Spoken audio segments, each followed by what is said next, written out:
Saludos, queridos patitos. Aquí estamos con ocasión de la elección al Parlamento Europeo. Tenemos en principio aquí al amigo Xavier Grandío. Esperemos que haya más gente a continuación. Evidentemente las elecciones europeas son un elemento bien importante en general porque son el marco global en el ámbito europeo de participación ya desde 1979 cuando hubo las primeras elecciones directas al Parlamento Europeo con aquella primera presidenta Simone Veil y en estos 45 años ha habido un desarrollo bastante importante que puede ser objeto de comentario y evidentemente estas elecciones son especialmente importantes en muchos temas. Por supuesto, bienvenido a esta tu casa, querido amigo. Muchas gracias, Juan Carlos. Como siempre, un placer estar aquí. Has estado haciendo cierta cobertura de las elecciones en tu canal y también algo para F98.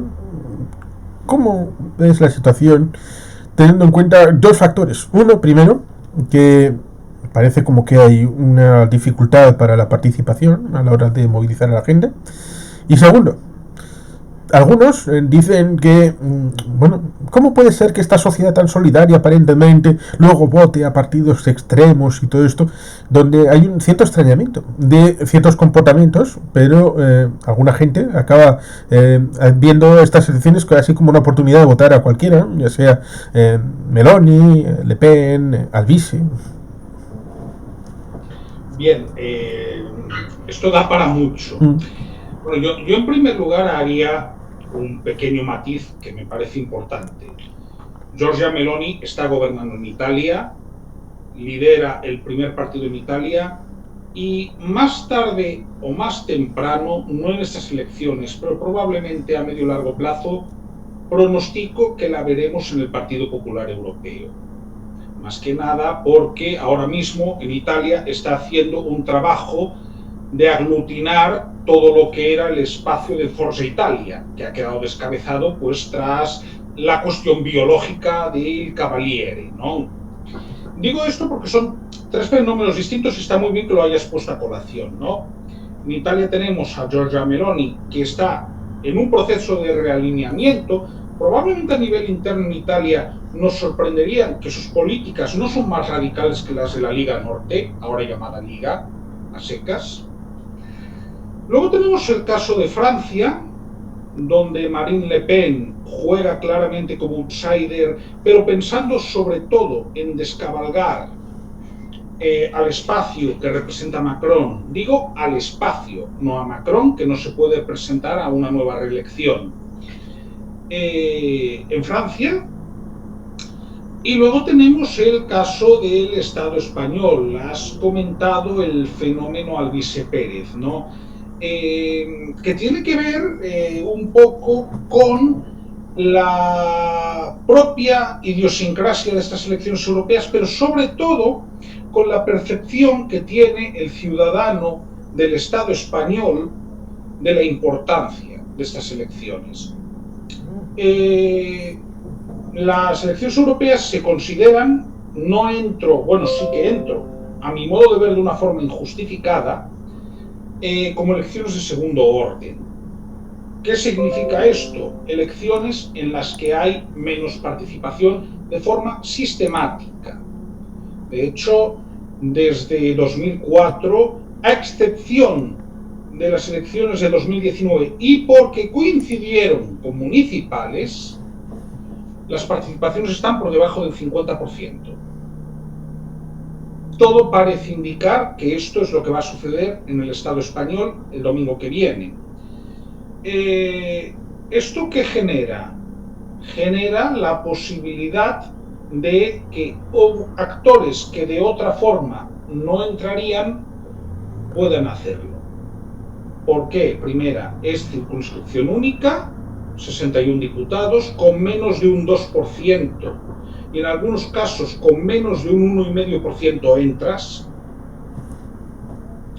Y si tienes una cierta proyección mediática, y cuando digo mediática no me refiero a los medios de comunicación tradicionales, de hecho a mí el caso de Alvise Pérez me parece muy interesante porque su campaña la está haciendo sobre todo a partir de youtubers y a partir de sus redes sociales personales. No la está haciendo a través ni de las radios generalistas, ni de las televisiones generalistas, ni de la prensa generalista. Es algo que, un fenómeno muy propio de los tiempos en los que vivimos, ¿no? Pero el hecho de que las elecciones europeas en el Estado español, en un sector importante del electorado, se vean como poco importantes, permite que en muchos casos se pueda votar con las vísceras, ¿no? Mientras que si tú estás votando, pues por ejemplo, para algo que tú percibes, ojo, hablo de percepciones, no de realidades objetivas, porque si vamos a realidades objetivas, la mayor parte de la legislación de los estados ya se promulga siguiendo directrices europeas. Pero si tú percibes o crees que te estás jugando poco, pues digamos que no te tomas en serio el voto, mientras que si tú percibes que te estás jugando algo importante, puede no gustarte el candidato, puede que votes con la nariz tapada, como decía Indro Montanelli sobre la democracia cristiana italiana, ¿no? En tiempos, pero digamos que funciona más el neocórtex que el sistema límbico, ¿no? En las elecciones europeas, por suerte o por desgracia, suele funcionar más el sistema límbico. Un poco este es el análisis que hago, y además hay referentes. Estoy pensando en el caso de Ruiz Mateos, por ejemplo, 1989. Y también hemos de pensar que las elecciones europeas de 2014 fueron las que iniciaron, aunque ahora ya hemos vuelto, lo que se dio en llamar la crisis del modelo bipartidista, ¿no? En aquellas elecciones surge Podemos, pero surge también Ciudadanos con una cierta fuerza que hasta entonces había estado restringida prácticamente a Cataluña, ¿no? Sí. Y que ciertamente era un cambio, porque en 2009 había ido con Libertas, una formación de extrema derecha. Sí, con Miguel Durán de cabeza de lista. Sí, recuerdo el caso. Bueno, y coaligados también creo que con la Unión del Pueblo Salmantino, ahora que recuerdo. Sí, aquellos años era el tema de los papeles de Salamanca, y por tanto era efervescente en este asunto, girando en torno a la nacionalidad y ciertos aspectos históricos, lo cual lo puedo llegar a vincular con el hecho de que esas elecciones primeras en el ámbito del Estado español, 87-89, al Parlamento Europeo, eran como un banco de pruebas. Después de prácticamente 10 años de democracia y de visualización del sistema, se llegó a pensar, en el caso de tener una cierta tentación de hacer una circunscripción única para el Congreso de los Diputados, ¿cómo sería el asunto? Y un test de pruebas era el ámbito de las elecciones europeas. ¿Por qué digo esto? Pues porque incluso Francia, la jacobina Francia, no tiene circunscripción única. Tiene más de una circunscripción. El Reino Unido tenía varias, Alemania las tiene, Italia las tiene. Los países grandes, democráticos, tienen circunscripciones en plural. Lo cual evidentemente lleva al hecho de que en el Estado español, la comunidad autónoma, que es el eje vertebrador del ámbito territorial, no es sujeto de ninguna elección. De ninguna. Y es el instrumento territorial más importante. Lo cual es paradójico. Aunque curiosamente, es verdad, pero aunque curiosamente, siendo eso verdad, también es cierto que en algunas comunidades autónomas, y no estoy pensando únicamente en las insulares, hay circunscripciones de rango inferior a la provincia. Caso, por ejemplo, de Asturias o de la región de Murcia para las elecciones autonómicas, ¿no? Es paradójico, pero sí que es cierto que la comunidad autónoma nunca es sujeto de elección, ni siquiera en las elecciones autonómicas, salvo evidentemente en alguna comunidad uniprovincial. Estoy pensando ahora en Cantabria, en La Rioja o en Nafarroa, ¿no? Pero cuando pensamos, claro. Cosa que hizo UPN quitando las merindades. que en Sí, sí, era las primeras elecciones democráticas hubo meridades en la aportación al Parlamento Navarro y luego se quitó. tú hablas de las del 79, ¿no? Sí, Sí, correcto, correcto. Sí, en las de 1979 sí, que además dieron resultados bastante curiosos, ¿no? Porque además estaban siguiendo, digamos, que la legislación franquista, en el sentido de que había un sistema foral, había un consejo foral. De hecho, en Navarra no hay un estatuto de autonomía propiamente dicho. Hay una ley de mejoramiento del fuero. Que esto es lo que mucha gente no sabe. sí, dependiendo de la disposición adicional primera negociada por el PNV, pero que luego hacen los de UPN como que ha venido del cielo y es gratis. Claro. Entonces, si nos encontramos que, por ejemplo, en el sentido de la elección de los 61 diputados, que no son pocos, por cierto, es el cuarto estado que más diputados elige, el Estado Sí, español. y que en las últimas elecciones era 54, por el tema del Brexit se subió a 59 por el nuevo reparto que ya se había negociado, y ahora hay la posibilidad de subir dos más por una especie de generosidad que se da en cierta manera. Sí, y también porque se ha aumentado el número de diputados, porque han pasado de ser 705 a 720 los que se van a elegir. Entonces, supongo que también lo han hecho viendo esa proporción. Entonces, muchas veces también las elecciones europeas se toman como un elemento de desgaste a nivel estatal. Y lo que suele hacer el partido gobernante en el Estado español es hacer hincapié en los temas europeos, ¿no? Lo cual tiene su lógica, pero yo recuerdo, por ejemplo, la campaña de las elecciones europeas del 2009, ¿no? Del Partido Socialista, se trata de Europa, ¿no? La de este año es más Europa. Claro, pero tú coges el lema del Partido Popular, no, tu respuesta es tu voto, o tu voto es la respuesta, ¿no? Claramente está haciendo referencia a la política del Estado español, no está haciendo referencia a la Unión Europea ni al proceso de construcción europea. Que esta ya es una prueba, ¿no?, de hasta qué punto el electorado del Estado español es permeable a dejarse llevar por la dinámica estatal a la hora de votar en las elecciones europeas, cosa que sucede en elecciones de otro rango, pero cada vez menos. Yo vivo en Galicia, yo tengo que recordar lo que ha sucedido hace menos de 4 meses, hace 3 meses y medio. BNG, 25 diputados, PSOE, 9. Tú ves el poder territorial que tiene en Galicia el PSOE y el que tiene el BNG y no te lo explicas si no es porque hay patrones de voto distintos dependiendo de las elecciones. Incluso, es que yo quiero recordar que en las elecciones generales de julio, Sumar superó al BNG. Entonces, quiero comentar que así como cada vez hay menos patrón de voto mimético y hay una mayor tendencia a discriminar el voto dependiendo de la elección, ¿no? En elecciones municipales se vota una cosa, en elecciones generales se vota otra y en elecciones autonómicas se vota otra. Esto no sucede tanto, digamos, a nivel estatal.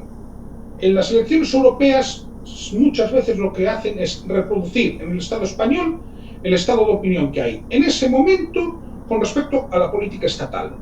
Esto pasó en 2009, esto pasó en 2014, esto pasó en 2019 y, salvo que las encuestas se equivoquen, que se pueden equivocar, obviamente, parece que esto es lo que va a suceder el domingo. Parece.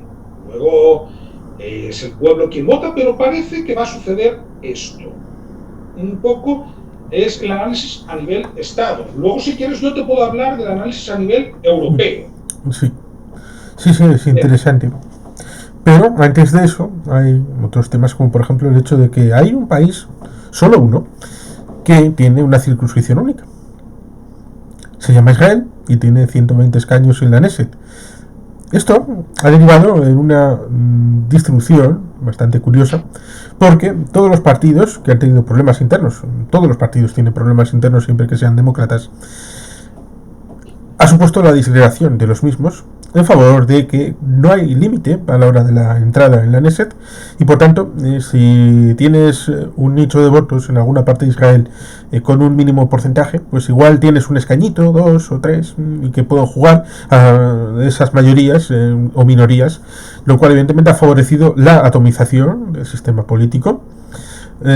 Premiar a aquellos que son discrepantes y que no resuelven los problemas internamente, y el desafío del sistema es en el Estado español, aunque no sean tantos como sería el doble, más o menos, 120 respecto de 61, favorece ejemplos como el de Alvise, que sean gente que no quiere participar en política respecto de los llamados de la casta, que reproduce también esquemas como Milei, uno muy claro, el hecho de que Milei dijo cuando era diputado: el sueldo no lo quiero para nada, lo voy a sortear entre mis seguidores. ¿Qué ha dicho Alvise Pérez? El sueldo de un diputado no lo quiero para nada, lo voy a sortear entre mis seguidores. Por tanto, hay ciertas cosas que se toman de aquí y de allá. El discurso económico parece que lo podría afirmar el actual Vox perfectamente. Y, por tanto, ahí está la amalgama con el único objetivo de que él sea eurodiputado y protegerse judicialmente, curiosamente, como ha hecho Puigdemont, como ha hecho Toni Comín, como ha hecho Clara Ponsati en estos 5 años. Está interesante, pero ojo, eso es lo primero que dice Alvis en sus discursos. Yo quiero ser eurodiputado para ser aforado. Vamos, lo puede decir más alto, pero no más claro. El discurso económico de Alvise Pérez sí que se asemejaría al del actual Vox, no al del Vox de 2014. Esto es muy importante. Su discurso económico es básicamente nacionalismo económico español. Yo lo definiría así. Pero hay un matiz que tiene Alvise Pérez por el cual tiene serias posibilidades de entrar, y es que come espacio de Vox, pero también tiene entrada en un tipo de electorado que no es exactamente el de Vox. Y te lo definiría de la siguiente manera: un electorado que igual muchas veces no vota, abstencionista, un electorado con una media de edad más joven que el votante medio de Vox. De hecho, si tú ves sus actos, ves a muchísima gente de 20 y pocos años, 30 lo sumo. Y tercera, un electorado bastante más laico. Entre otras cosas, porque Alvise Pérez viene de UPyD y de Ciudadanos y habla muy a menudo de que el Estado tiene que ser laico. Digo esto porque pensar que los votos de Alvise Pérez vienen únicamente de Vox sería un error. Digo ya desde el punto de vista del análisis. Es decir, si Alvise Pérez puede entrar es porque llega más allá de a donde llega Vox. Estamos hablando también de cifras que, a ver, las encuestas le van dando dependiendo cuál, entre un 1,5 y un 3%. En principio es suficiente para entrar.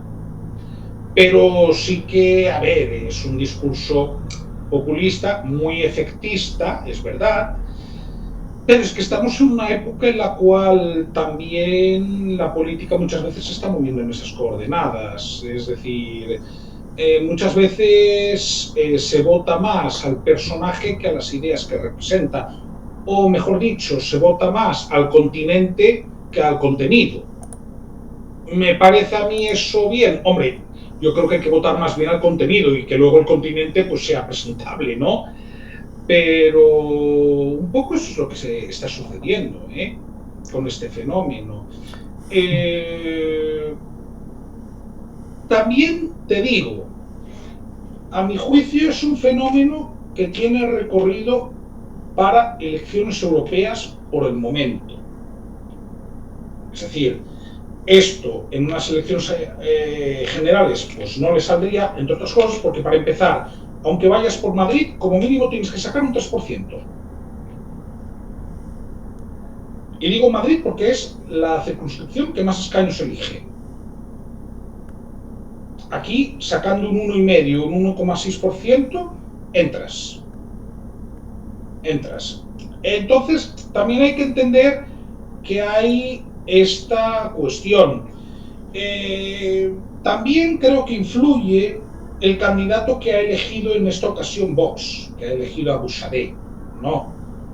Que es quizás un candidato con un perfil que yo definiría del pasado. Yo directamente diría que es el sector falangista de Vox. Bueno, le puedes llamar así si quieres, pero me refiero a que ver, incluso generacionalmente, Alvise Pérez y Buxadé pertenecen a mundos distintos. Generacionalmente, ojo. Yo no veo a Buxadé, con todos los respetos, porque a mí personalmente no me ha hecho nada. Políticamente Vox sí que nos hace mucho a los que creemos en la plurinacionalidad del Estado, entre otras cosas porque pretenden ilegalizarnos, ¿no? Pero yo es que a Buxadé no lo veo con un megáfono en plazas de pueblos y ciudades repartiendo papeletas, porque esta es la campaña que está haciendo Alvise Pérez, ¿eh? Sí. Es decir, no, yo a Buxadé no lo veo. No lo veo, son cosas que no ves. De la misma manera que, pues, que yo no veo a Florentino Pérez saltando a la hierba del campo con una bufanda del Madrid como hacía Joan Gaspar en su época. No lo sé. Hay gente que no la ves en eso, o por lo que sea.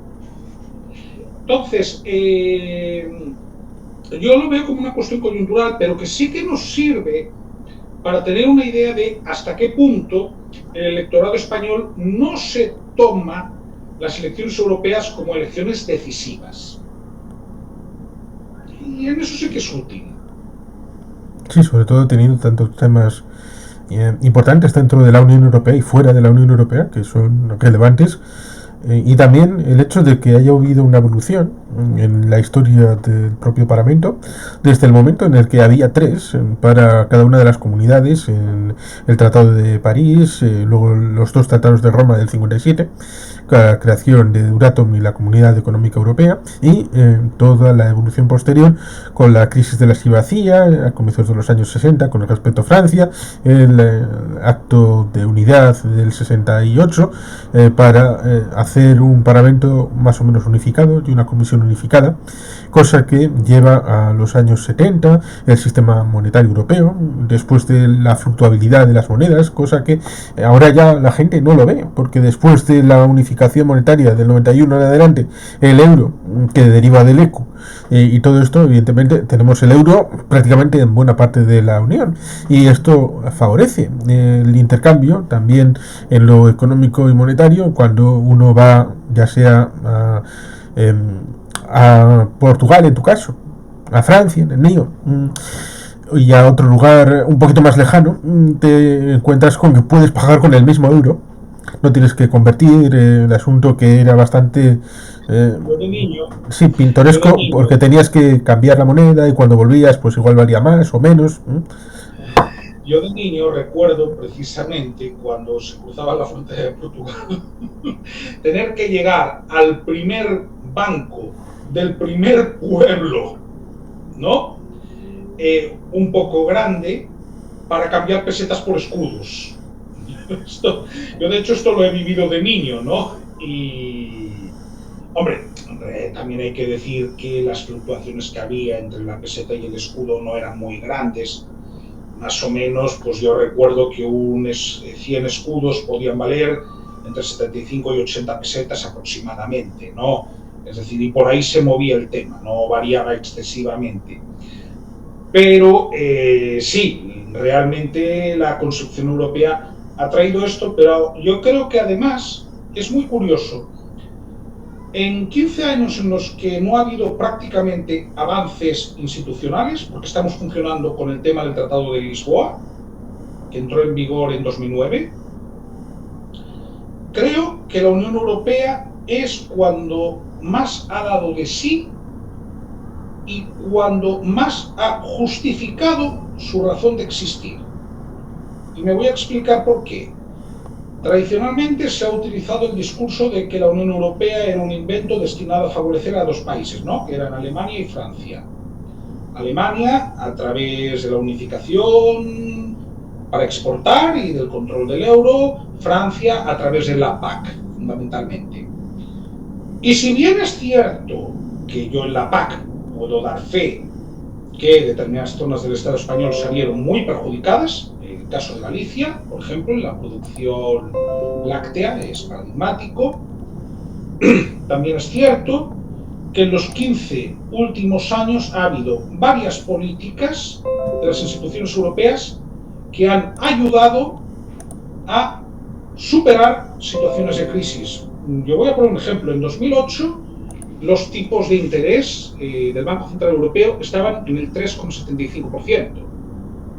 Se bajaron hasta el 0% en 2016, paulatinamente, para estimular la actividad económica.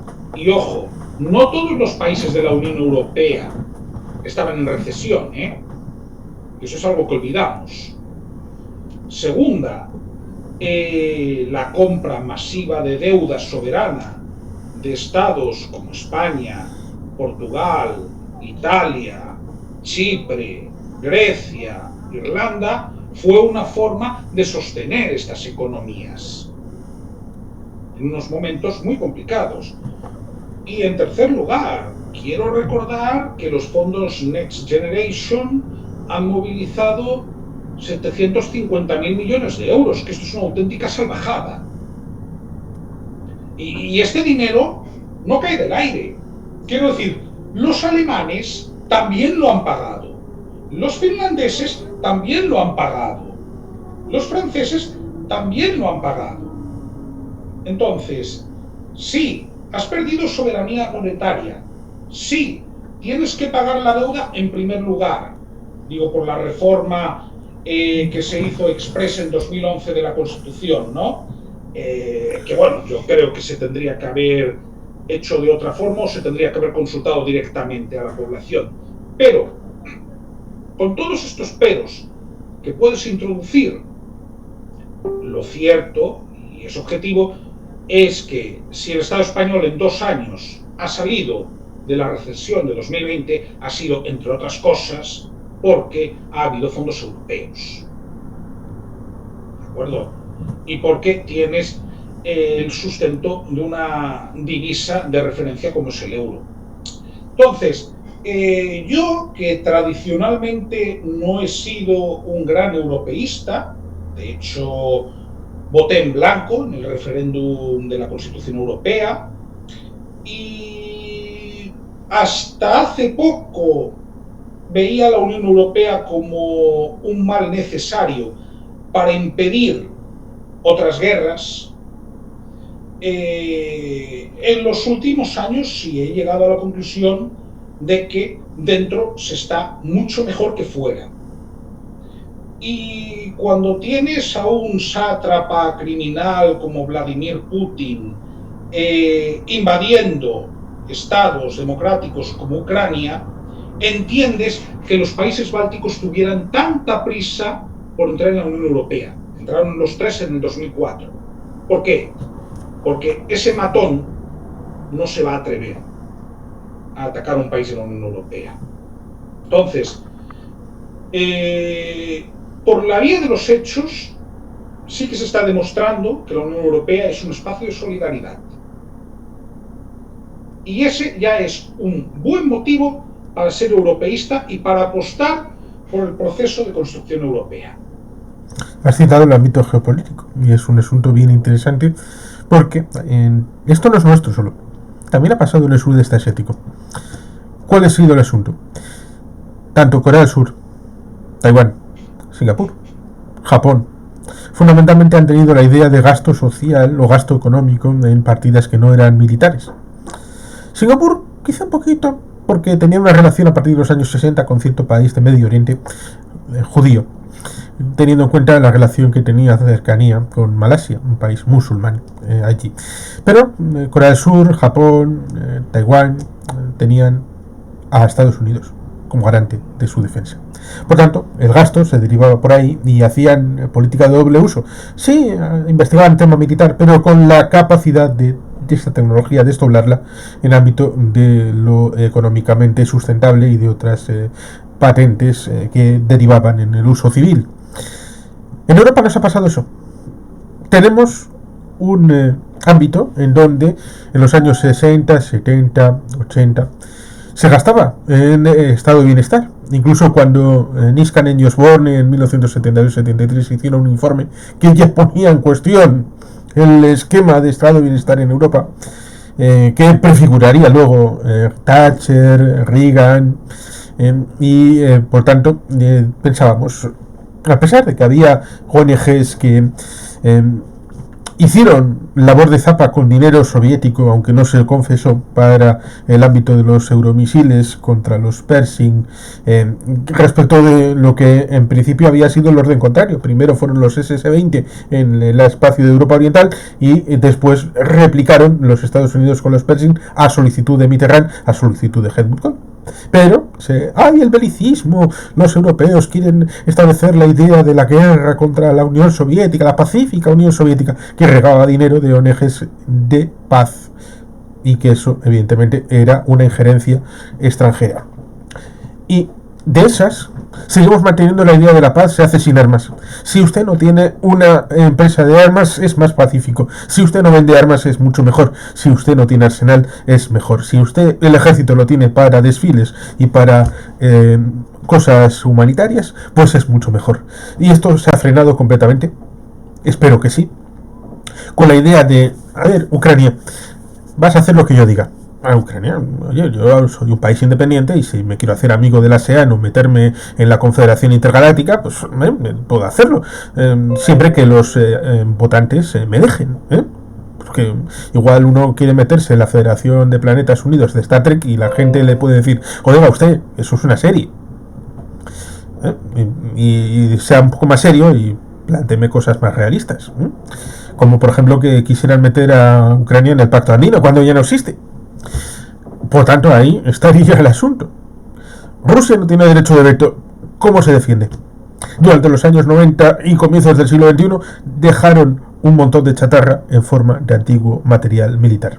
¿Por qué? Pues porque, bueno, la paz se hace con ausencia de armas, la paz se hace dialogando, negociando y acordando.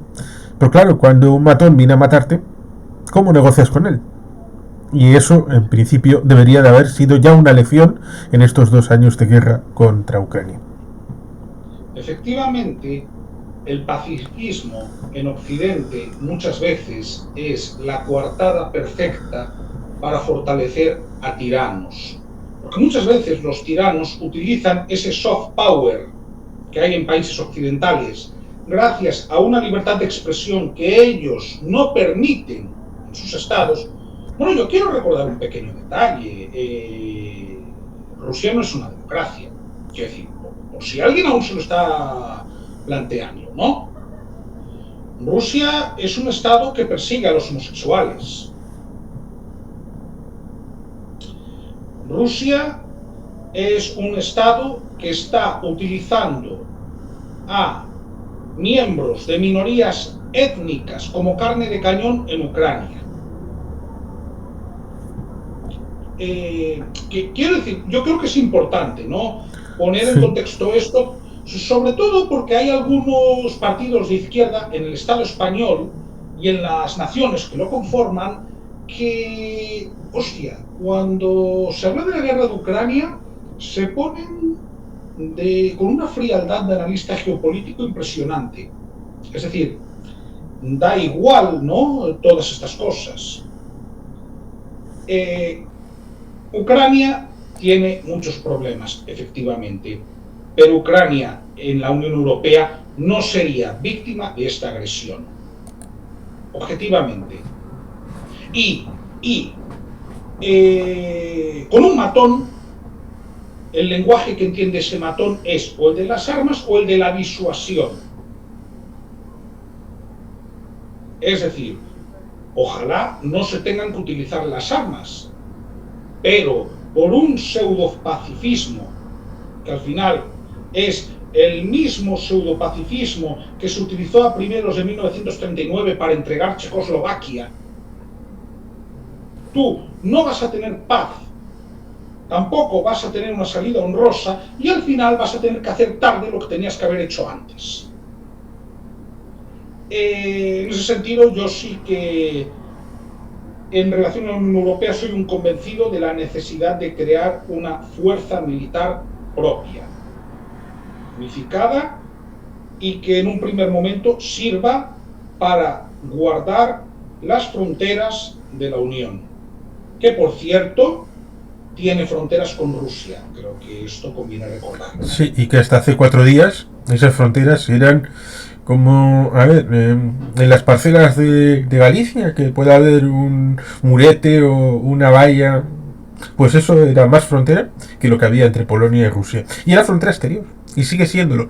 Con lo cual, cualquier persona que entrara desde Rusia a Polonia podía ir hasta Tarifa perfectamente, sin ningún problema. Por lo tanto, es un problema bien grave el hecho de que no hubiera frontera por estas paces tan bonitas y tan hippies. Es importante por casos como el de Polonia con Rusia respecto de lo que Ucrania había sido. En 1990 tenían igualdad económica Polonia y Ucrania, y evidentemente ahora es distinto con la membresía de Polonia en todos estos años de la Unión Europea y todos esos dineros de neerlandeses, de austríacos, de irlandeses, de finlandeses, de suecos, que han beneficiado infraestructuras y otros ámbitos en Polonia. Pero es que no solamente eso. No sé, puedes pensar, bueno, es que hay un matón que puede venir. En el caso de Libia, ¿qué pasó en 2011? Francia e Italia se vieron obligadas a participar porque había un genocidio contra los Tamazic, cosa que se suele olvidar. Una arabización forzosa por parte de Gaddafi. Hubo que entrar. ¿Qué armas tenía Francia e Italia? Misiles de precisión.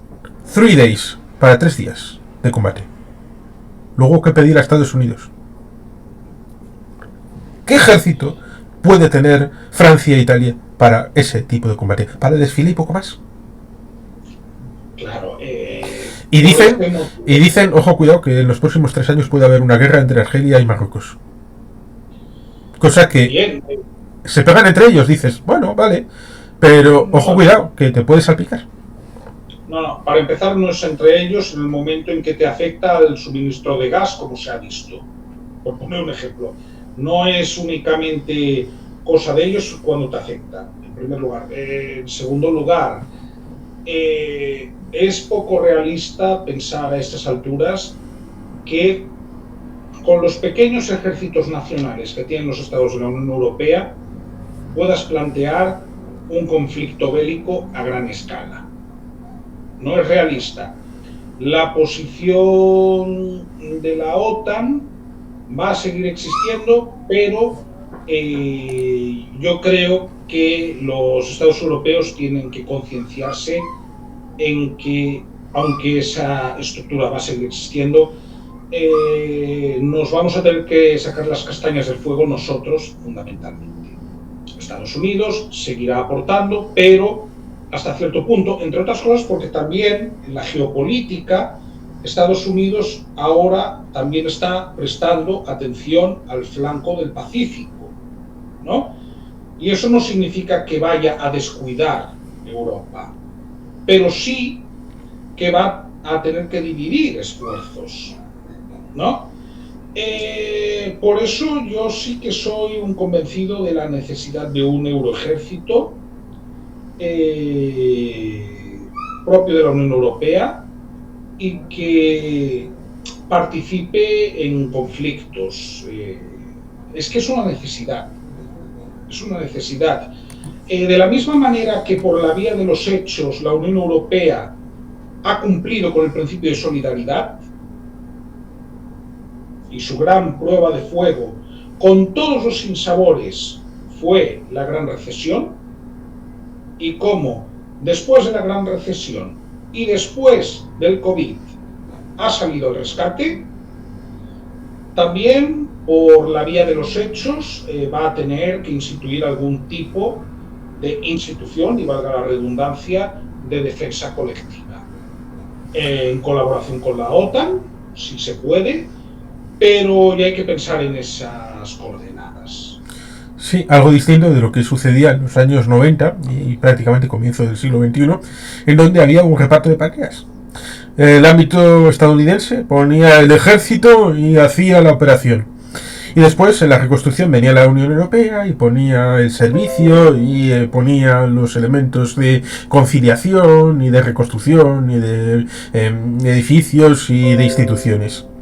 Evidentemente, esto no puede ser así, sobre todo teniendo en cuenta el desacople de materia de seguridad con Europa de Donald Trump, aunque también es bastante voluble. Porque dicen, Donald Trump es el partido más pacifista. Partido como no partido republicano, sino partido como... Uy, qué caballo, qué partido es. Me refiero a ese partido, que es buen partido, de buen fichaje. Pues asesinó a Soleimani en el aeropuerto de Bagdad. Y después de asesinar a Soleimani, se puso a matar a 9 líderes de agrupaciones proxy de respecto de Irán. Incluso estuvo a punto de invadir Venezuela, incluso estuvo a punto de invadir Irán. Con lo cual, este es como un enigma. Puede levantarse un día y hacer una cosa y a la tarde hacer completamente la contraria. Pero sí, parece que es mejor prevenir que curar y sentarnos y hacer nuestras tareas, porque evidentemente la Unión Europea tiene desafíos importantes, sobre todo con el cambio climático, que hay vencedores y derrotados, más allá de, ay, que puede venir el cambio climático, sí, vale, fantástico, pero eso no va a frenarlo. No va a frenar el hecho de que el permafrost en Canadá o en Siberia puedan ser cultivables en las próximas décadas. No va a frenar el cambio para abrir una ruta por el norte, por el Ártico. Eso es una realidad y impacta a la Unión Europea. Porque, por ejemplo, el Golfo de Adén igual nos lo saltamos para el comercio y, por lo tanto, los hutíes igual a nosotros nos dejan de afectar. A otros países igual les sigue afectando porque necesitan seguir comerciando por ahí. Pero, por ejemplo, lo que viniera de China podría subir de Shanghái hacia Bering y a partir de ahí hasta Spitsbergen y bajar hacia Rotterdam, sin haber pasado por el Índico, ni por el Golfo de Adén, ni por el Mediterráneo, quitando cualquier posibilidad de piratas, ni hutíes, ni nada. Eso sí, tenemos un problema con China, lo hemos derivado del ámbito de la pandemia. Pusimos todos los huevos en la misma cesta y ahora hay palabras como el nearshoring, tratar de acercar los elementos industriales de vuelta. Por tanto, son elementos que se van poniendo encima de la mesa de cómo afrontamos esto. Pensamos que el nearshoring, por ejemplo, de Estados Unidos es México, pero claro, con Andrés Manuel y con la presunta heredera Sheinbaum cediendo la política de nosotros hacemos lo que nos da la gana, con una situación en la que Andrés Manuel dijo Donald Trump es lo peor de lo peor, y bueno, cuando ganó se fue derecho a Washington a saludarle y besarle y hacer todo lo que podía hacer. Se estaban a partir un piñón AMLO y Trump. Pero en el discurso previo AMLO era no, quita de aquí, bicho, y después cambió. Sí, no, pero AMLO en ese sentido ha demostrado ser bastante hábil. Sí. ¿Y que cuál sería nuestro nearshoring? ¿Marruecos? ¿Argelia? ¿Túnez? ¿Libia? ¿Egipto? Yo estaba pensando en Marruecos. Yo estaba pensando en Marruecos, precisamente. Podrías también hablar quizás de Turquía, pero yo estaba pensando en Marruecos sobre todo. Pero sucede una cosa, a ver, si nos planteamos en serio un mercado europeo unificado, y esto lo comenté en una entrevista que hice hace pocos días, aquí hay reglas, señores. Y hay unos estándares de calidad que igual que le exiges a un agricultor de la comarca de Tolosa, ¿no? O a un ganadero de Aterrachá, se los tienes que exigir a un agricultor marroquí. Me parece lógico, normal y justo. Esto no significa que no pueda haber comercio, debe haber comercio, pero hay que plantearse que el mercado interno de la Unión Europea tiene unos estándares, tiene unas cuestiones y tiene unas exigencias. Y no tener estas exigencias con terceros países es un agravio comparativo. ¿A esto se le quiere llamar proteccionismo? Vamos a ver, es que comercialmente la Unión Europea ya está funcionando como un Estado en la práctica. Quiere decir, pensando en China, pensando en Estados Unidos, pensando en Rusia, pensando en India. Sí, pensando en la Organización Mundial del Comercio. Correcto. Por lo tanto, yo considero que, por ejemplo, mercado de productos agrícolas, ¿no? O agroganaderos, nosotros ahí tenemos que competir en calidad. Productos manufacturados e industriales, también hay que competir en calidad. Servicios, también hay que competir en calidad. La Unión Europea tiene que ser un ámbito de excelencia. Pero una cosa es ser un ámbito de excelencia y otra muy distinta, no exigir unos estándares mínimos que, repito, se están exigiendo a productores industriales y comerciantes europeos. La cosa es que tú importes de China un container, pues no sé, por ejemplo, de tuppers, ¿no? Poner un ejemplo. Porque es mucho más barato. Bien, lo acepto. Pero con un mínimo de regulaciones que, ojo, no le puedes exigir a un fabricante español si no se las exiges a un chino o un fabricante francés. Entonces, ¿a esto le llamas proteccionismo, le llamas barreras de entrada? Bueno, llámale así, pero es que Estados Unidos o China, cuando lo tienen que hacer, lo hacen, ¿eh? Sí, es cierto. Claro, es decir, ¿o cuántos aranceles no impuso Donald Trump durante su presidencia? Pues bastantes. Entonces, ahí sí que hay que funcionar sin complejos. Sí, que hay barreras arancelarias y también barreras fitosanitarias. Efectivamente, que son barreras de entrada también en la práctica. Por lo tanto, yo eso sí que veo que hay que funcionar de cara a terceros países de una forma unificada. Hombre, otra cosa es que evidentemente dentro de esos terceros países haya estados que, bueno, esto ya se hace a través del espacio económico europeo, ¿no? Por ejemplo, con los que te puedes entender, o con lo que queda de la antigua EFTA, ¿no? Sí.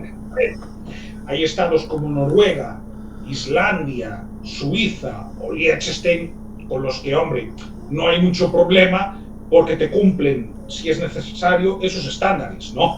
Con el caso de Suiza hay un problema que no está resuelto, y es que había una multiplicidad de tratados específicos con diversos asuntos, y en teoría lo que se quería negociar es la unificación para que la relación con Suiza fuera con un solo tratado, y evidentemente Suiza no ha querido, lo cual evidentemente ha llevado a tensionamientos con la relación, pero también internamente, yendo un poquito hacia el sur, hay un país llamado Italia que en los años 90 vivía de la devaluación competitiva. Así es, el hecho de tener la lira italiana e ir devaluándola con un producto de escaso valor añadido, pero con el Made in Italy, y eso evidentemente con el euro ya no se puede hacer. Por eso ha entrado en crisis Italia, económicamente. Claro, pero tú esto lo comentaste en un vídeo reciente que recomiendo que lo vea la gente de tu canal, y además lo publicaste hace muy pocos días, que efectivamente Italia había sido esa referencia, ¿no?, de mano de obra barata con una cierta calidad. Es cierto, pero recordemos una cuestión. Italia, una cosa es el norte del país, otra cosa es el Mezzogiorno. Y lo digo en muchos sentidos, es decir, el norte del país, para empezar, está en la Blue Banana. Sí, y también permea en el ámbito político, porque cuando unas elecciones hace no mucho, la Lega ganaba en la zona norte, Aunque luego se expandió y se dejó de llamar Lega Norte porque abrió una franquicia en el sur. Pero el movimiento 5 Stelle ganaba en el sur.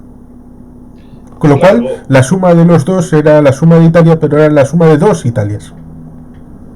sí, cosa que por ejemplo Fratelli d'Italia, que es el partido de Giorgia Meloni, el sucesor de Alianza Nacional y el sucesor a su vez del MSI, ¿no? Del Movimiento Social Italiano, digamos que es un partido que tradicionalmente ha tenido buenos resultados en el sur, ¿no? Quizás por su propia configuración. Pero yo decía lo de Italia porque, si bien es verdad lo que comentas, a ver, primero, había productos que eran de alta calidad y que no había y no hay en el norte de Europa, estoy pensando en aceite o en vino, ¿no? Pero es que en segundo lugar, había productos de alto valor añadido, como la industria del automóvil en el norte, de determinadas marcas, ¿no? Estoy pensando en Ferrari, estoy pensando en Lamborghini, estoy pensando en marcas que eran competitivas, porque una de las cosas que Italia supo vender a partir de un determinado momento fue el diseño. Sí. Hasta el punto de que en los años 90 en Estados Unidos había tres cupos. Estaba el cupo de los super ricos que compraban coches europeos, ya sean italianos, alemanes, de alta gama. Estaba el cupo de los pobres, más o menos gente que necesitaba un utilitario, que compraban coches japoneses o coreanos. Y luego estaban los tontos de remate que compraban coches americanos. De Detroit, básicamente. Sí, pero fíjate, una cosa que Italia sí que hacía y que España no supo hacer y no ha sabido hacer, es que a partir de una industria automovilística endógena, supo generar modelos de muy alto valor añadido. El Estado español, teniendo una de las industrias automovilísticas más potentes de Europa, tanto en términos absolutos como relativos, esto no se sabe, mucha gente no lo sabe, pero el sector de la producción automovilística del Estado español es muy potente. Sí, en un primer término hubo la hispano-suiza, por ejemplo. Claro, pero date cuenta, ¿cuántos automóviles de lujo españoles se han producido? El otro día hablábamos tú y yo de Eduardo Barreiros, ¿no? Sí. Del creador de la marca Barreiros. A ver, Barreiros para mí fue un auténtico genio porque supo darle a la población del Estado español de finales de los 40, 50 lo que necesitaba. Un camión que consumía mucho menos porque iba con motores diésel. ¿De acuerdo? Él de hecho se hizo rico primero transformando motores de gasolina en diésel. Pero a nadie se le ocurre decir que los camiones Barreiros eran camiones de alta gama. A ver, la diferencia es que en Italia ha habido un sector privado automovilístico nacional que ha creado modelos de lujo. Que es que esto no lo tienes en el Estado español. A ver, que los SEAT de mayor o menor gama han sido siempre utilitarios. Por cierto, el 600, una copia de un modelo italiano. Sí.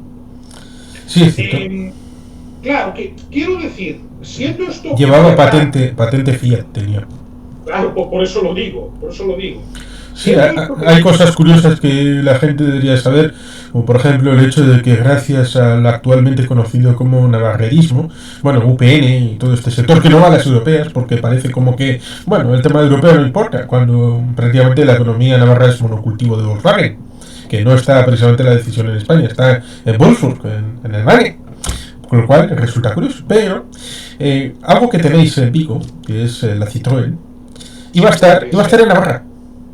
Y gracias a un exceso de confianza, llamémosla así, del navarrerismo, dejó la puerta abierta para que otro se metiera y, bueno, hizo el negocio y se lo llevó a Vigo. Con lo cual hay que estar vivo muy vivo en todas estas cosas, porque si no, viene otro y se lo lleva. En este caso no se lo llevará de Navarra a Vigo, se lo llevará a otro país, incluso fuera de la Unión Europea. Por lo tanto, hay que tener una cierta agilidad. O se lo pueden llevar a Bulgaria o a Rumanía, donde los salarios son mucho más bajos. Sí, precisamente hubo cierto fabricante francés que hizo Dacia. Claro, se los llevó a Rumanía porque en aquel momento el salario de un rumano era menos de un tercio de un español, ya no digamos de un francés, en el momento del traslado. También es cierto que ahora mismo los salarios proporcionalmente han subido, pero siguen siendo bastante más bajos, ¿no? Que la media. Y que hubo una cadena de coches. Cierto es que tenemos Almusafes en el Estado español, tenemos pues Opel, Ford, que son fabricantes extranjeros, a pesar de que cuando le preguntaron a Aznar en 2003, bueno, ¿cuál es el principal producto de exportación de España? Pensando que era vino, queso, no, coches. Y todo, está loco este tío, está el bigote. No, coches, es lo que más exporta España en 2003, sí, en Valladolid también. Pues evidentemente es un asunto bastante relevante porque ya no sé lo que iba a decir. Hablamos sobre la generación de valor añadido a partir de una postura de ser un país barato para producir. Sí. ¿No? Y estamos comparando con respecto a Italia y sobre cómo Italia ha conseguido generar valor añadido con el automóvil, con modelos de lujo, cosa que no ha conseguido la industria automovilística del Estado español.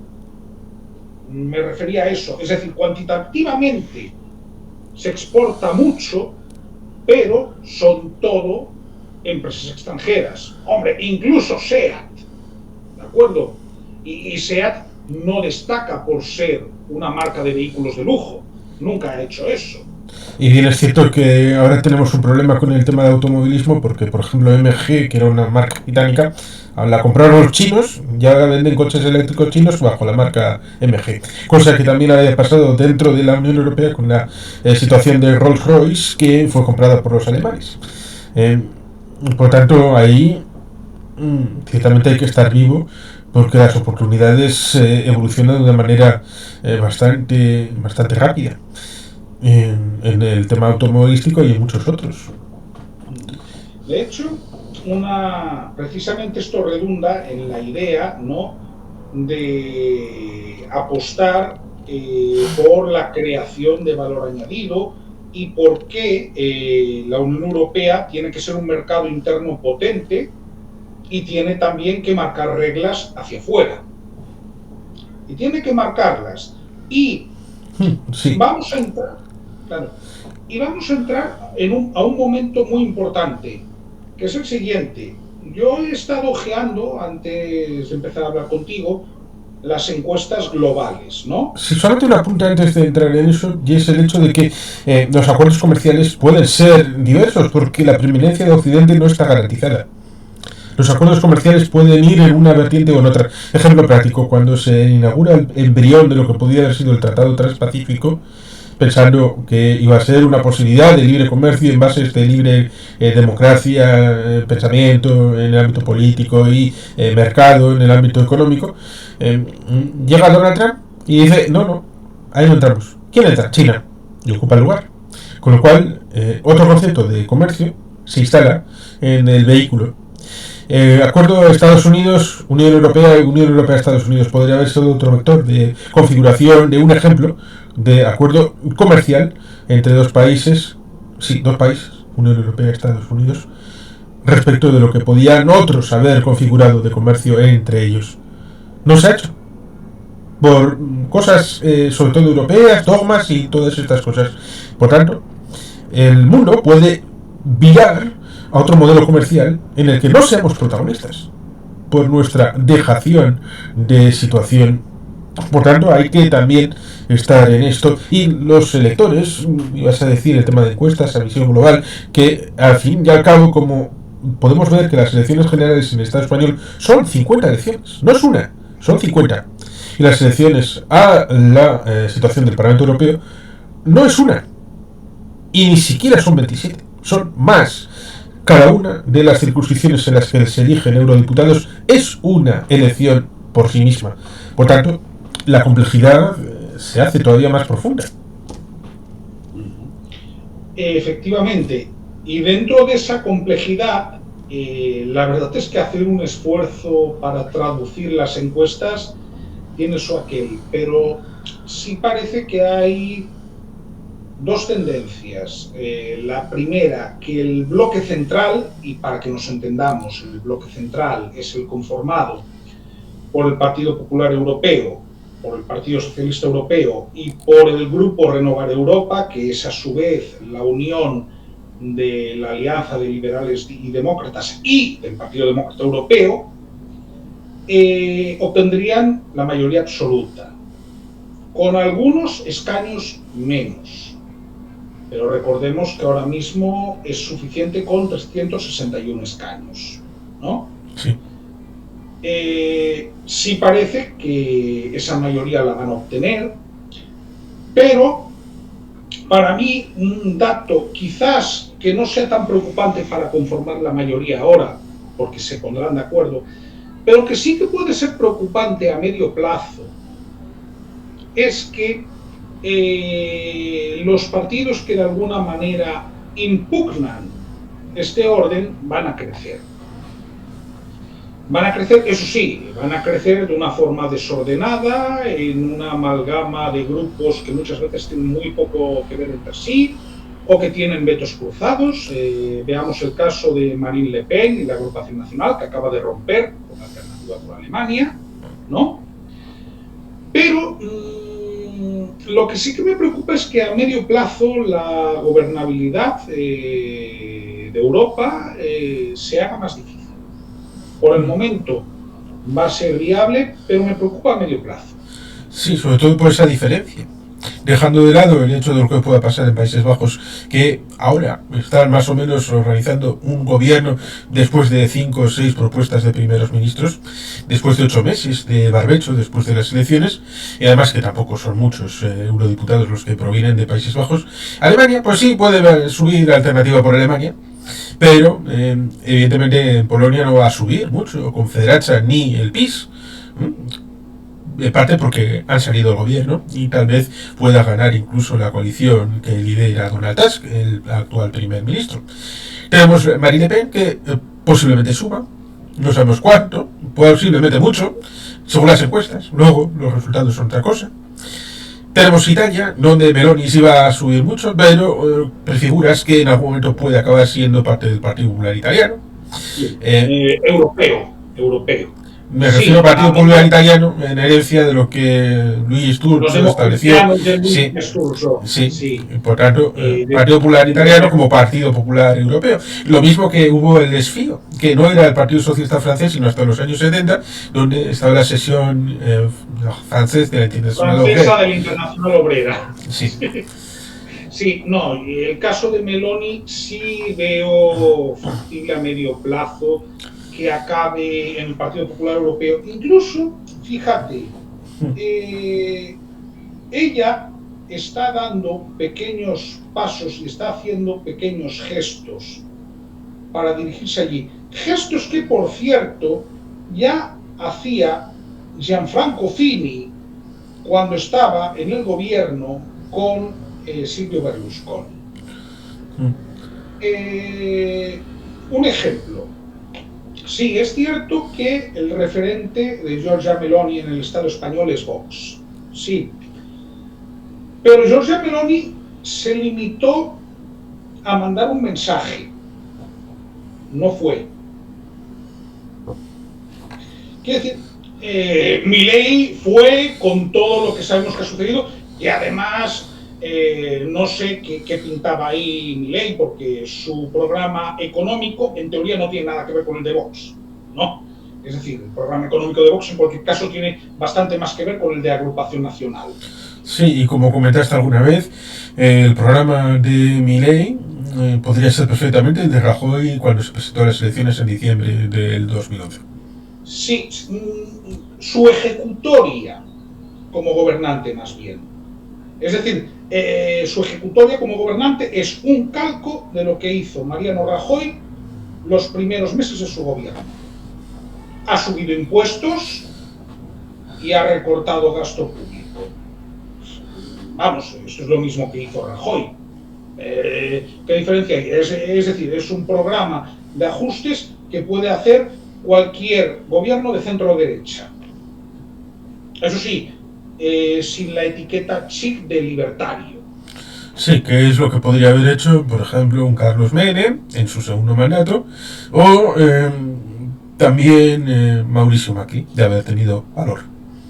Efectivamente. Al final está haciendo lo que tenía que haber hecho Macri en 2016. Básicamente es eso. Entonces, digo esto porque si bien hay movimientos de reconfiguración, sí las instituciones europeas van a tener un reto muy importante, y es consolidar la imagen hacia los ciudadanos. Es decir, repito, por la vía de los hechos ya están demostrando su valía. Es decir, a mí me han demostrado mucho más en el día a día de su gestión que con 50.000 cumbres y tratados, que era lo que nos encontrábamos en la década de los 90 y en la primera década de 2000. Cada 2 por 3. Hubo varios tratados. Sí. Estoy pensando en Maastricht, en Ámsterdam, en Niza, Lisboa, me estoy dejando alguno. Sí, por ejemplo, el intento de Constitución Europea. Sí, del que he hablado antes, sí. Que en España incluso se hizo un referéndum. Que fue bastante largo porque en diciembre de 2001 hubo una reunión, porque en ese momento todavía se hacían los consejos europeos en la ciudad correspondiente, lo cual fue un problema por el tema de seguridad y los movimientos contrarios que se movilizaban e iban a la ciudad correspondiente. Por ejemplo, en 2001 fueron en la época veraniega a Nápoles y fueron bastante importantes. No, Nápoles no, fue Génova. Mis disculpas. Nápoles habría sido bastante divertido porque Nápoles es una ciudad bastante pintoresca por muchos motivos, no solamente por el equipo de fútbol. Sino Génova. Génova, Seattle en 99 con otro ámbito, con el ámbito internacional. Y evidentemente los movimientos alterglobalistas de confrontación. Hasta que llegó un momento en el que acabaron haciéndola directamente en Bruselas y en el mismo edificio. Pero en aquel momento en Laken se hizo la reunión y en Laken se decidió: queremos hacer una convención para la construcción de una constitución para Europa. Se puso a Valéry Giscard d'Estaing, ex presidente de Francia, con un vicepresidente italiano y alguien más por ahí. Y durante un par de años hicieron reuniones, audiencias, y hubo gente por ahí haciendo informes, hasta que se llegó al proyecto de constitución, y eso naufragó por culpa de que en Francia precisamente hicieron una votación nacional de un tema europeo. Y en los Países Bajos. Sí, pero cuando votaron los Países Bajos, Francia ya había dicho que no, y bueno, pues ya importaba poco. Sí, pero vamos a ver, es que por ejemplo, era una de las cosas que pasaban y pasan en la República de Irlanda, que siempre me han parecido muy curiosas, ¿no? Y es que constitucionalmente la República de Irlanda tiene que ratificar por referéndum los tratados europeos, ¿no?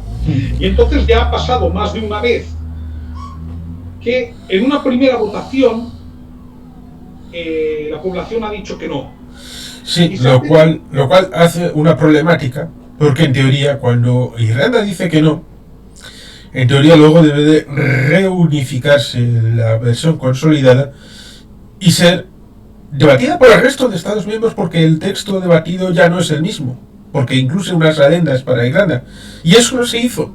Lo mismo que cuando Mario Draghi dijo aquello de haré todo lo que sea suficiente, eso salía del mandato que tenía el Banco Central Europeo. Por tanto, se ha hecho a veces europeísmo desde el pragmatismo y sin cambiar las reglas de juego. Sí, pero precisamente desde ese pragmatismo está funcionando. Repito, en los últimos 15 años ha funcionado. Y esto con perspectiva, no me quiero ni imaginar una recesión en el Estado español sin contar con el Banco Central Europeo y sin contar con los fondos europeos. Repito, hemos perdido algunas cosas, pero a ver, que hay que recordar cómo era la época de las devaluaciones en la peseta en los años 90. Sí. Y que ciertamente en el caso de Irlanda pasa algo bastante curioso. El Sinn Féin tampoco es que sea muy amigo de Europa. No es especialmente Europe lover. Pero resulta curioso, porque Europa es el horizonte en el que la reunificación de Irlanda está más cerca que nunca. Ojo, cuidado. Sí, porque Por tanto, la mayoría de los norirlandeses son partidarios. y mientras el Reino Unido no esté en la Unión Europea, que yo sigo creyendo que volverán algún día, no sé en qué manera, si desunidos o unidos, pero volverán. Pero de mientras está esa idea de referéndum 2030 como horizonte político. Y en principio había la idea de que, ojo, cuidado, que lo mismo que ahora son primera fuerza en el norte, pueden ser primera fuerza en el sur. Que ya lo son, pero todavía no pueden gobernar. Pero las encuestas dicen que ya no son tan de lejos la primera fuerza en el sur para estas elecciones europeas. Lo mismo que pasa con Grecia. En Grecia el PASOK desapareció durante mucho tiempo y pueden ser la segunda fuerza en el parlamento que surja europeo, claro, respecto de los votantes griegos. No tendrá una influencia global muy importante porque los escaños griegos tampoco son muchos, pero simbólicamente puede significar que, ojo, cuidado, que lo que ahora es, igual en el futuro, ya no es. Depende de los votantes. Sí, el caso irlandés también hay que comentar que es un tanto más complejo porque tienen un sistema electoral bastante complicado de entender, porque es voto único transferible, se tienen en cuenta las segundas opciones, hay que ordenarlo por preferencias y de hecho les suele llevar días hacer el escrutinio, no lo hacen en una noche. Es decir, es complejo, pero a ver, en la República de Irlanda lo que hay es que el esquema de partidos que había hasta la caída del muro y hasta el fin del terrorismo, ¿no?, en el norte, porque eso lastraba mucho al Sinn Féin, se está reconfigurando. Entonces, ¿qué es lo que sucede? Tienes un partido que ha llegado a ser un partido liberal por pragmatismo, no por orígenes, que es el Fianna Fáil, que en su origen era un partido más bien socialdemócrata, ¿no?, pero que, bueno, destaca porque es un partido más laico que el Fianna Gael y porque suele tener algo más, no mucha, tampoco, de sensibilidad hacia la lengua irlandesa. Luego tienes el Fianna Gael, que serían los herederos políticos de los que firmaron el Tratado Anglo-Irlandés, que le dio la independencia al sur, que son un partido democristiano, básicamente, y el Sinn Féin tradicionalmente era un partido que estaba situado a la extrema izquierda, ¿no? ¿Qué sucede? Ahora mismo el Sinn Féin está ocupando el espacio de la izquierda. Y en ese esquema, pues tienen posibilidades de gobernar. Pero ojo, una cosa es que sean los más votados y otra que vayan a gobernar. Esto es muy importante. El actual gobierno que hay en Irlanda, de hecho, es una coalición entre Fianna Fáil y Fianna Gael. Y no tiene pinta de que dejen de actuar en conjunto, ¿eh? Caso de Grecia. Bueno, es que el caso de Grecia es muy sencillo. Syriza montó una performance, montó un referéndum y montó una historia para el día siguiente hacer lo mismo que habían hecho sin convocar el referéndum. Entonces, hicieron eso, tuvieron que aplicar privatizaciones, porque esto no se dice, ¿no? Sí. Pero hubo privatizaciones de puertos y de infraestructuras durante el gobierno de Alexis Tsipras. Sí, hasta el punto de que el Pireo ahora lo controlan los chinos. Correcto. Entonces, ¿qué es lo que piensa el elector griego? Pues para esto voto al original, que es el PASOK, ¿no?, que es el Partido Socialdemócrata de toda la vida. Quiero decir, sí que es cierto, y por eso yo no soy muy partidario de los cordones sanitarios, pero ni lo soy aquí, ni lo era en el Estado español hace 22 años. Y quien me quiera entender ya me entiende, ¿no? No soy partidario de los cordones sanitarios porque considero que son contraproducentes, porque das un elemento de victimización. Es decir, tú tienes que perseguir conductas delictivas, punto. Punto. Para eso ya tienes el Código Penal. Ahora bien, si tú haces una interpretación muy restrictiva, das elementos de victimización. Vamos a ver, la democracia, y esto es lo que nos diferencia de la dictadura china o del sátrapa del Kremlin, es que se aceptan opiniones distintas y formas de ver la vida distintas, siempre que no haya atentado contra los derechos fundamentales de las personas. Esta es nuestra diferencia. Es decir, nosotros no metemos a nadie en la cárcel por ir de procesión en Semana Santa o por manifestarse el Día del Orgullo Gay. ¿Vale? En Rusia lo segundo sí que se hace. Nosotros no creamos un programa de crédito social para controlar a la población. En China sí que se hace. No hay ningún estado de la Unión Europea en el que se aplique la pena de muerte. En China se aplica. Y en Rusia legalmente está reconocida, aunque hace años que no se aplica formalmente. Ojo, y digo formalmente porque en el Portugal de Salazar tampoco existía, supuestamente, pero a Humberto Delgado le hicieron lo que le hicieron. Eso sí, en Badajoz. Apareció el cuerpo en Badajoz. Entonces, si nosotros somos muy duros o muy estrictos, mejor dicho, no duros, estrictos, en la clandestinización de ideas, perdemos nuestro principal capital de legitimación. Por eso creo que los límites hay que ver muy bien hasta dónde. Y hay que tener una interpretación lo más amplia posible. Sé que es debatible y muy discutible, pero considero que debe ser así. A veces es complicado por ciertos principios que tienen algunas formaciones respecto de lo que es común, poniendo el acento en saltarse esos aparentemente existentes consensos, que también algunos debaten respecto de la existencia o no de esos consensos, y si son naturales o no, o si son consensos impostados o mayorías ficticias socialmente aceptadas respecto de algo que no. Pero, en teoría, una sociedad abierta, y aquí remitiría a Karl Popper y su libro, La sociedad abierta y sus límites, evidentemente debe de haber una cierta cantidad de elementos que son comunes a una mayoría, y dentro de ese espacio es donde se debaten las cosas más pequeñas. Si se detrae la mayoría de asuntos y que se implican en el debate partidista, ahí es complicado negociar entre diferentes.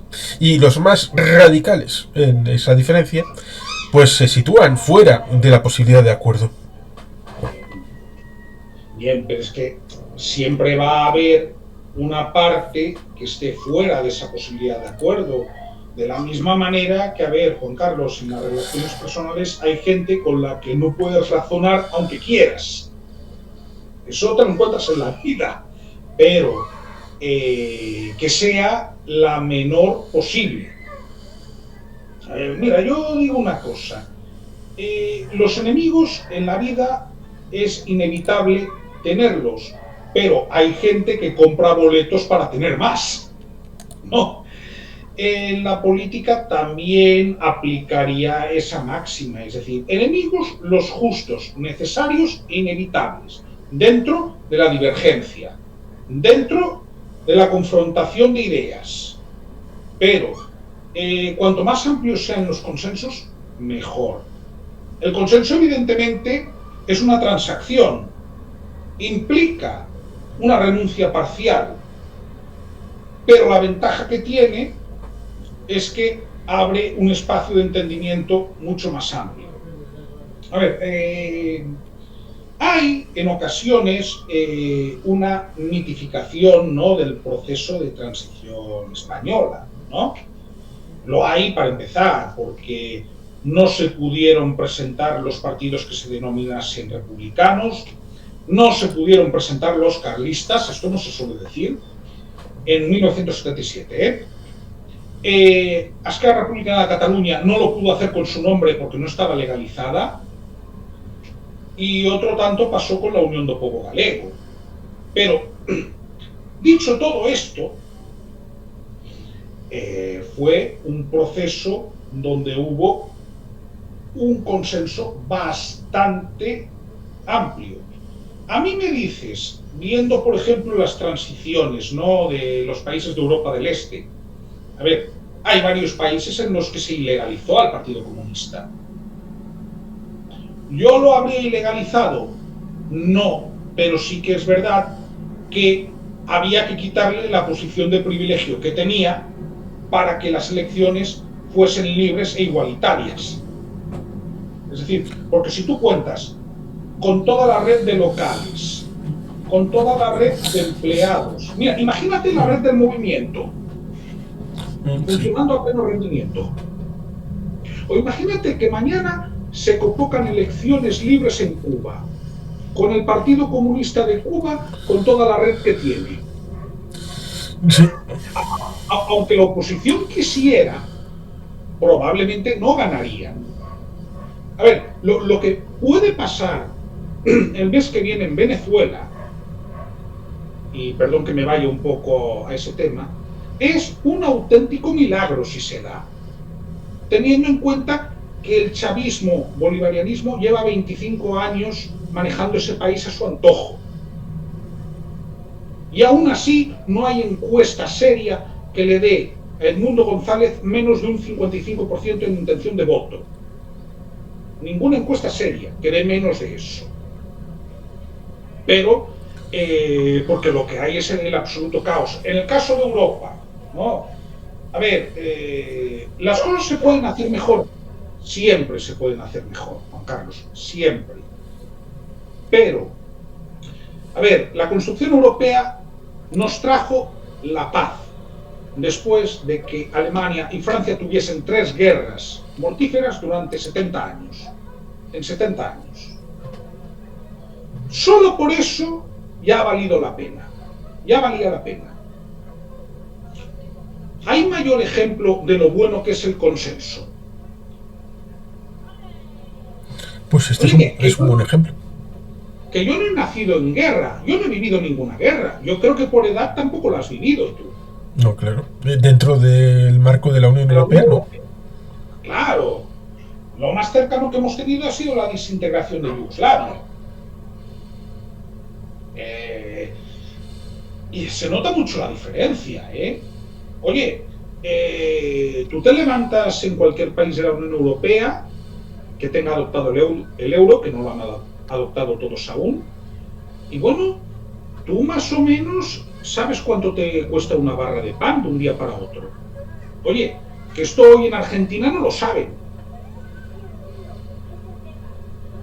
Por poner un ejemplo. Sí, o la idea de poder tener un cargador único universal, el tema del roaming, que puedas ir libremente, incluso en las zonas de frontera, con el ámbito de la raya con Portugal, o de la Muga con Iparralde. Evidentemente, cuando te acercas, pues puede tener la tentación el otro de captarte y tener la relación con otro operador en el otro lado, y eso pues podría generar disfunciones, pero con la política europea pues se hace de manera distinta, y como eso, afectaciones a la vida diaria hay muchísimas, que la gente, lamentablemente, como comentas, parece que no se da cuenta, o no lo valora, o al no saberlo, no lo valora, lo cual evidentemente da posibilidades a cualquiera, y no puedes dar posibilidades a cualquiera para que gestione tu normativa y tus dineros, porque mucho dinero que tiene afectación, más allá de los fondos Next Generation, tienen control a través de las instituciones europeas, y la más cercana debería de ser el Parlamento Europeo, que para eso es de elección directa, cosa que evidentemente nos lleva a citar un pequeño detalle, y es el hecho de que las instituciones europeas son democráticas. Recordemos, la presidencia de los Estados Unidos es una elección indirecta, no directa, porque si fuera directa Hillary Clinton hubiera sido presidenta, porque ganó por 3 millones de votos a Donald Trump. 3 millones de votos más, y no fue suficiente porque la elección no era de votos, sino de votos en el colegio electoral, a través de los representantes de los estados que se reúnen en diciembre y votan como representantes de cada estado en esa elección a representantes de cada estado el nombre del candidato presidencial. Y por tanto, eso que se puede producir para la Comisión Europea, donde se vota al Parlamento Europeo, y en teoría con el apoyo del Consejo Europeo, establece un gobierno que luego debe pasar un hearing en el Parlamento Europeo, pues es una elección indirecta, sobre todo teniendo en cuenta que también se eligen a los representantes de los parlamentos estatales, y de surgen los gobiernos, que son los que en el Consejo Europeo están representando a cada Estado miembro. Por tanto, es más democrático de lo que puede parecer. Pero hay ese ataque de, esto está lejos, no hay ningún control, parece como si se reuniera en una mesa camilla. Ojo, cuidado con lo que se dice, porque tiene mucha importancia. Ya sea desde Lugo o desde Bilbo, hay mucha menos distancia a Bruselas o Estrasburgo de la que tiene un señor de Vladivostok a Moscú, o un señor de Lhasa a Beijing. Esto ya para empezar, ¿no?, cuando hablamos de la distancia. Luego, a ver si el sistema de elecciones, en este caso, es análogo al que hay en el Estado español. Hay unas circunscripciones que eligen diputados. Se crea un parlamento, que en el caso del Estado español es bicameral, y una de las cámaras, la Cámara Baja, elige a un presidente. Bien, es que el presidente, en este caso presidenta de la Comisión Europea, tiene que presentar un programa de gobierno que tienen que ratificar. ¿Vale? Esto es lo mismo que un debate de investidura. ¿Cuál es la diferencia? En la práctica necesitas la ratificación del Parlamento Europeo. Luego, las directivas las aprueba el Parlamento Europeo. El Parlamento Europeo ahora mismo tiene mucho más poder, para empezar, del que tenía cuando inició su andadura. Y también es verdad que, aunque hay la duplicidad con el Consejo, ¿no?, en los últimos años se ha tendido a que el Parlamento Europeo gane protagonismo, gane poder y gane influencia. Y esto además es fácilmente percibible. A poco que uno quiera percibirlo. ¿Qué sucede? Gran parte sigue pensando que es que no se decide nada importante.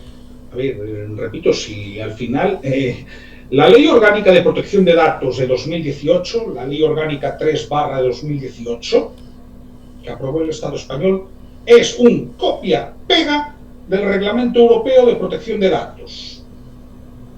En el espíritu, lo que hace es adaptar el Reglamento Europeo de Protección de Datos a la realidad del Estado español.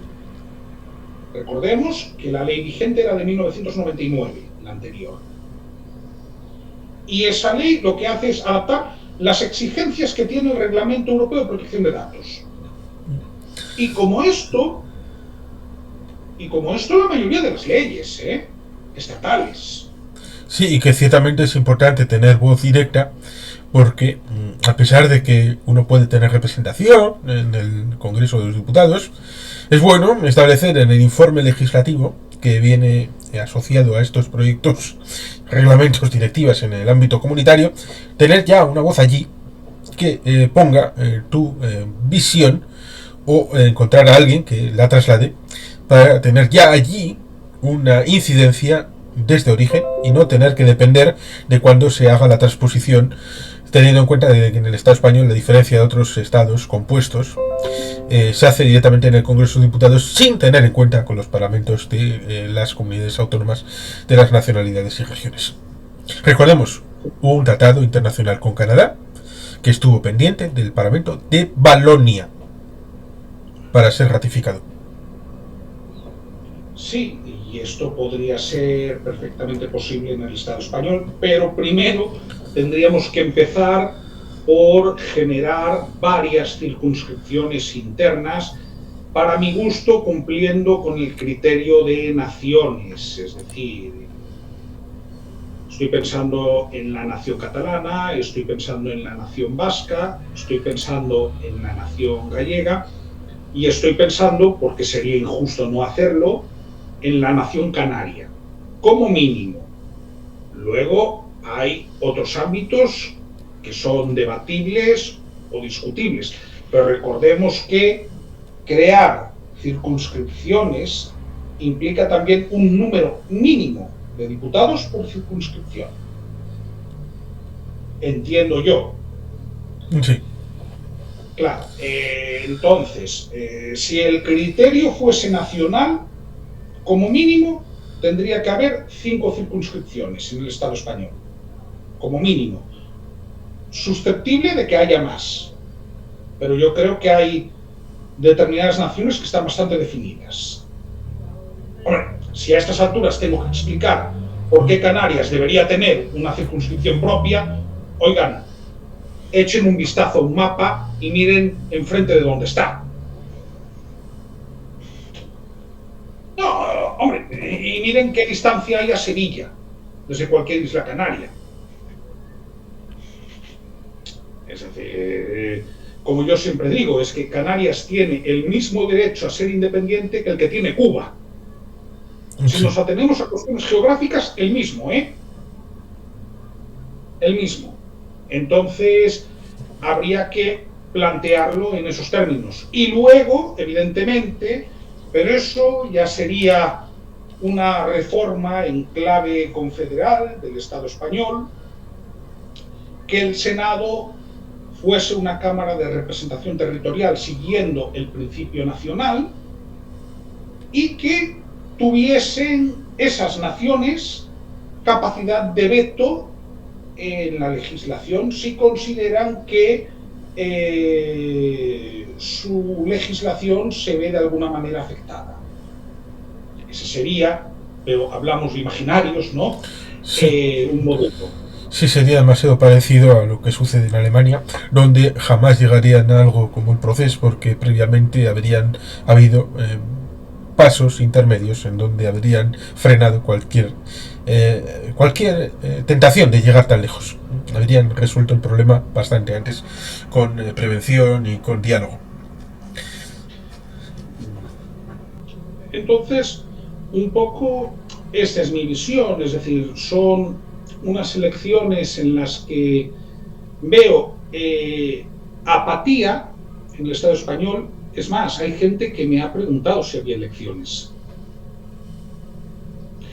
Y también lo noto, no sé si tú lo has notado, porque vosotros hace mes y medio que votasteis. Sí. En Galicia fue hace 3 meses y medio. No palpas en la calle tensión de campaña, es decir, sí ves carteles, pero no hay, por ejemplo, meetings aquí como mínimo no los ha habido, de momento, en la zona en la que vivo. Es decir, está siendo una campaña de bajo perfil, tanto para unos como para otros, que eso sí que me ha llamado bastante la atención. Pues resulta curioso porque digamos que por lo menos el PNV está haciendo prácticamente la misma campaña que en las elecciones vascas, con mítines en los mismos lugares prácticamente, con vídeos de campaña y bueno, más o menos lo mismo. No, pues aquí sí puedo decir que se está notando bastante esta cuestión. De hecho, los principales temas de la agenda política de Galicia estos días tienen muy poco que ver con las elecciones al Parlamento Europeo. Muy poco. Es decir, son otros temas. Los meetings se están haciendo sobre todo en ciudades y se nota mucho que no hay un especial interés. Incluso por una razón, porque en el caso del BNG, sin ir más lejos, la coalición Ahora Repúblicas, en principio le da unas buenas perspectivas. Recordemos que las encuestas les están dando 3. Si son 3, el BNG tiene diputada a tiempo completo. Los 5 años. Que no lo ha tenido, ¿eh? Que es decir, ha tenido diputada, pero no a tiempo completo.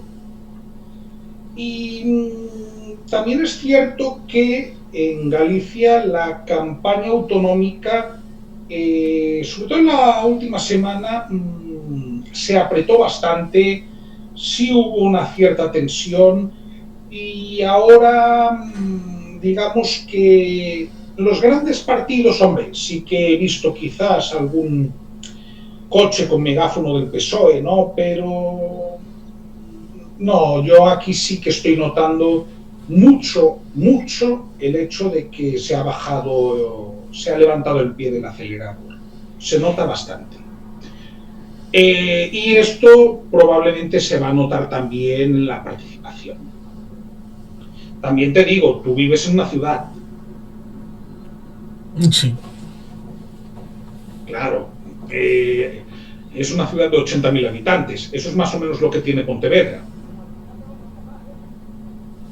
Y es, de hecho, más grande que Ferrol, que ahora mismo anda en los 67.000. Por esto estoy comentando. En zonas rurales sí que se está notando que el perfil de esta campaña es bajo. Entonces, si tengo que seguir lo que dicen las encuestas, me parece factible a nivel de Estado español que el Partido Popular gane, pero gane sin una gran diferencia, que ojo, eso sería un cálculo de las elecciones generales de julio, porque muchas encuestas le están dando una diferencia de 1 o 2 escaños, no más. Eso me parece factible. Me parece factible la rehabilitación política, si le queremos llamar así, de Irene Montero. Otra cosa es lo que a mí me guste, ¿no? Que existe esa rehabilitación política por lo que ha significado. Me parece también factible que la CEUS, la Coalición por una Europa Solidaria, mantenga el diputado que tiene sin grandes problemas. También factible que Sumar quede algo por encima de Podemos, algo, ojo.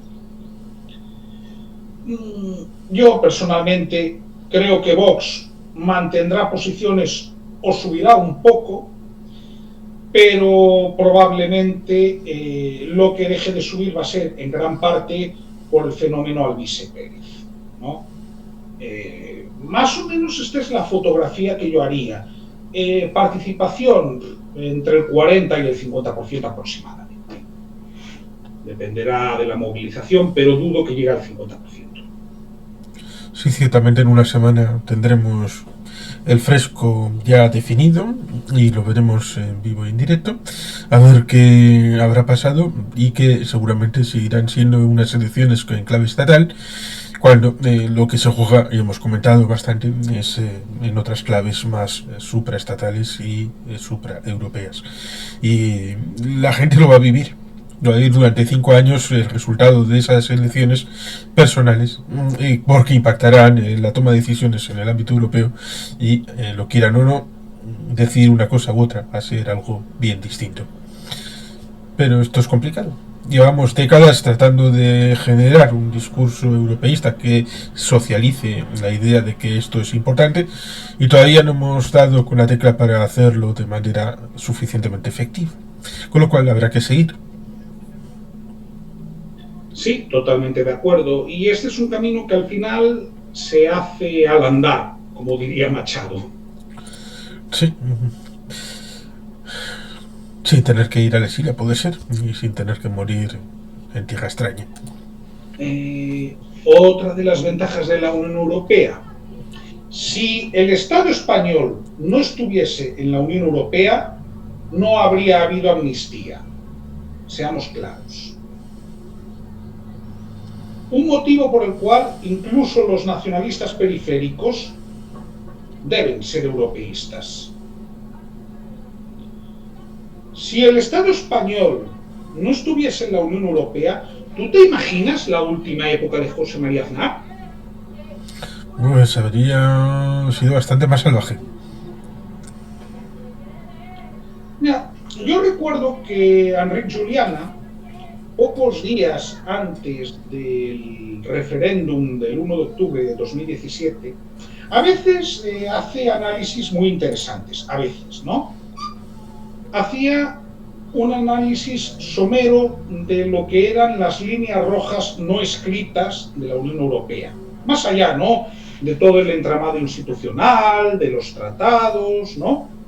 Y comentaba que había dos líneas rojas que no eran Europa. La primera, la unilateralidad no es Europa.